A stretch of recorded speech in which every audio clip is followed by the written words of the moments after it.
Before going on the trip, Sean explained to us how wonderful of a place Hana is. But once we got to go, we really got to experience the generosity that everyone in the community has.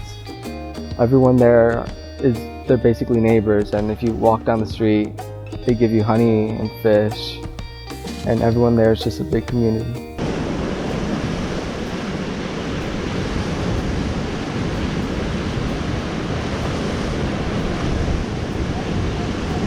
The purpose of this trip was to learn more about organic food and eating healthy and being more cautious about what we put into our body.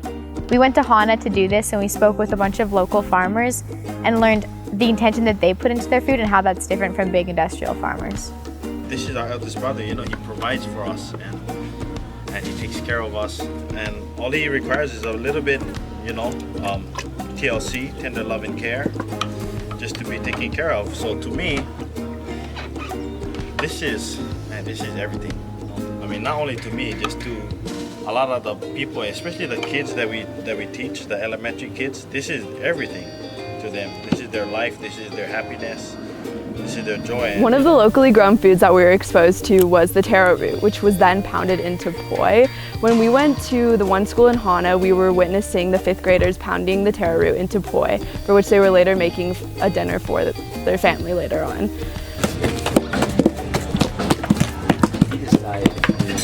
The significance of the poi holds on through 2nd grade all the way through when they graduate.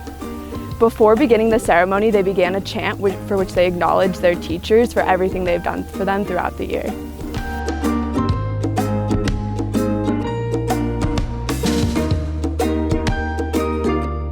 Intention has a really big impact on the food, but it doesn't necessarily impact the taste of it.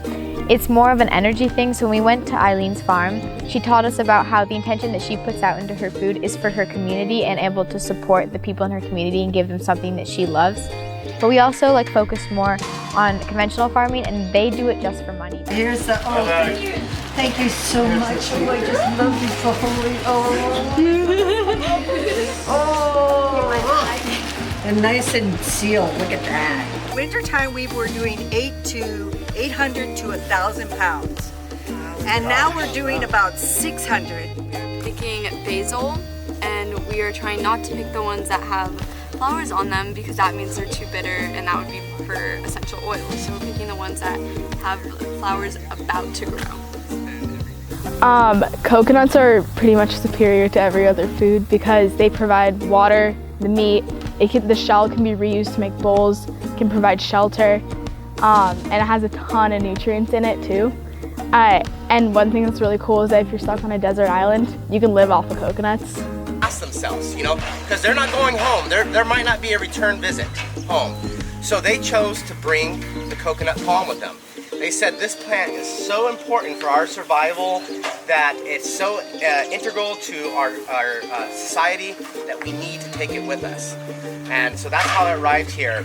Other Pacific Islanders said that this is probably one of the most important plants we can bring with us. Do not have that ability to heal themselves.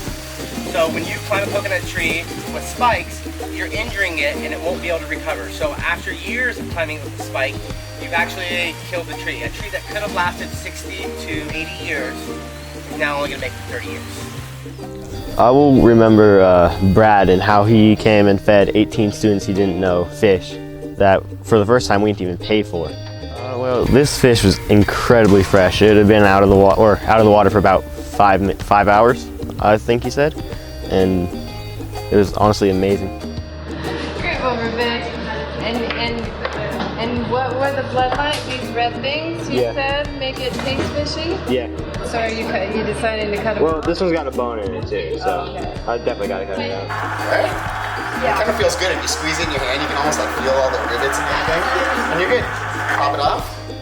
Set it down. Look at how much more you got out of it, right? Way more efficient. You're gonna have way more than you need. You probably don't need to cut any more.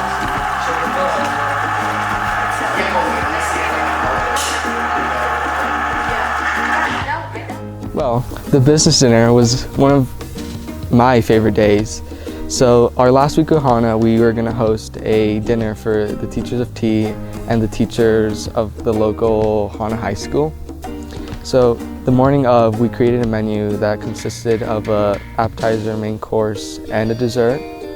So that day, a couple of students walked around the property, gathered flowers and everything for the table. They set it up, everything. And a couple people started to cook and prep everything for that night. When the teachers arrived, they all gathered around the table and had wonderful conversations about school and how our schools are the same and their differences. And we served them dinner, and then at the end we wowed them with our wonderful dessert. And it was a very good bonding experience because we all helped to make the dinner and bonded as one. Hana is a really wonderful community, and they welcomed us with open arms. They were really kind, and they shared their passions with us. Definitely has a special place in our hearts. We went to learn about food and just small farming, and I feel like we really accomplished that. We all really believe that we shouldn't ask why Hana, but why not Hana.